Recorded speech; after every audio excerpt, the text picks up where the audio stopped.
ERZA for me was definitely an expression of myself, musically and visually. Hey, if you wanted to believe, you always hear the explanation of the Holy Trinity.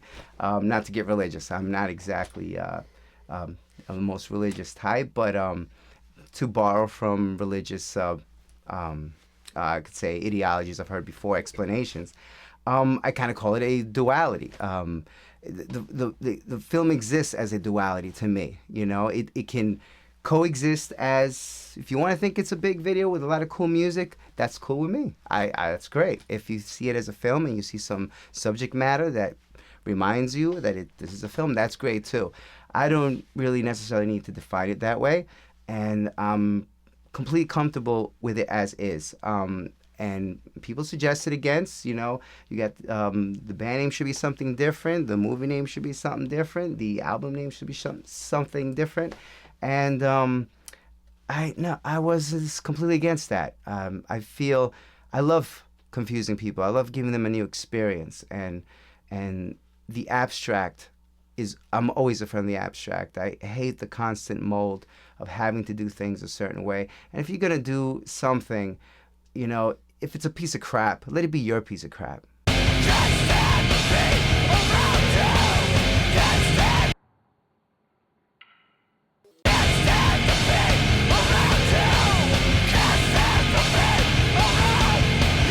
This movie is an homage to horror in Hugo's mind, so and that was kind of fun to do, where no scene was necessarily shot consistently with every scene. It was like each scene had its own life, each scene had its own feel, and that was definitely something we're going for. There was the use of many different cameras to capture that feel. There were actually 4 different cameras that were used, most HD and 1 standard def camera as well. So we had different looks mixed in there. It was definitely quite an interesting experiment to see if you can take almost like these disparaging images and put it all together, these different styles, and put it together, these different looks. We needed to get that look, and Yeah. I couldn't say, I would say some of the influences were the older movies, but some of them were some of the newer movies. Hugo wanted, shots to be a certain way. For, let's say, when Davin meets ERZA for the first time, I mean, those shots are clean and pretty because we're in that present day point in the movie.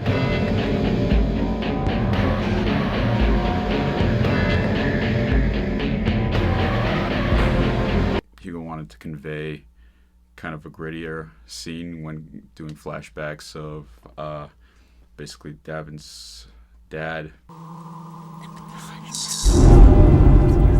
We wanted to get that first-person perspective, but also at the same time show that person's derangement. So we opted for standard definition. I mean, the whole movie was shot in high def. But in this case, we're like, okay, he videotapes him, so let's show his perspective through the video camera. And the video camera was a pretty shitty camera. It was the XL1, really old school, but gritty and worked for the scene. I like things to be a little bit, dramatic and believable. Right. That was kind of what we were going for with this. So something really dark and believably dark. Very believable. Annette had like that brilliant feel that I could just control you all and have you doing what I want. Right. I think that's the key. She was domineering. Mm-hmm. She felt like she had control of the room. She was just really good and kind of creepy as hell by the time we started, shooting for real. She definitely really brought the character to life with the movie, so again, kudos to her. Yeah. And I think what really got me to actually choose her was really like the chemistry she had with Adam Henry Garcia. Yeah, so. I had an idea of, I guess what he should be, definitely, on the darker side, sort of searching for some pretty dark stuff. So I guess, a little nervous, a little self-aware, even when he's trying to be, deadpan. With Davin, again, what's great about Adam was he has like this innocence. Oh about him, yes, absolutely. Where you kind of want to see it be tainted. No. Where you kind of want to see him break out of this tight ass Yes. kind of figure that he himself, I think, subconsciously wanted to break out of. But yeah, there's a Woody Allen said to fuck is his name? Oh, Jonathan Rhys Meyers during Match Point.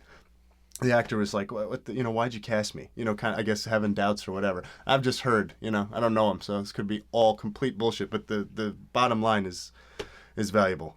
He says, "Why'd you cast me?" I don't know if I'm really the right man for the job. And Woody Allen said, "When you wake up in the morning, you're already like 85% this guy. That is why I cast you.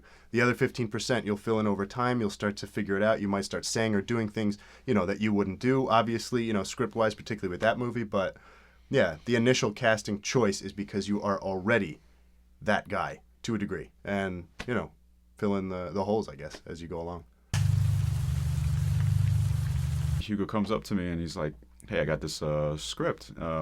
Would you mind if you just read it and just give me some feedback?" And I was like, "Yeah, sure." Really, in the back of my head, I was like, "Yeah, I'll probably give it a cursory glance, not really do much with it." But so I take it home and I eventually do end up reading it, and as I'm reading it, I found myself more and more ensconced into the story.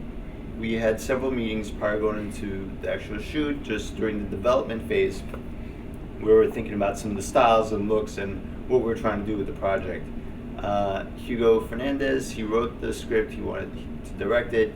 This being his first feature, he wanted to bring in someone else who's worked on film before.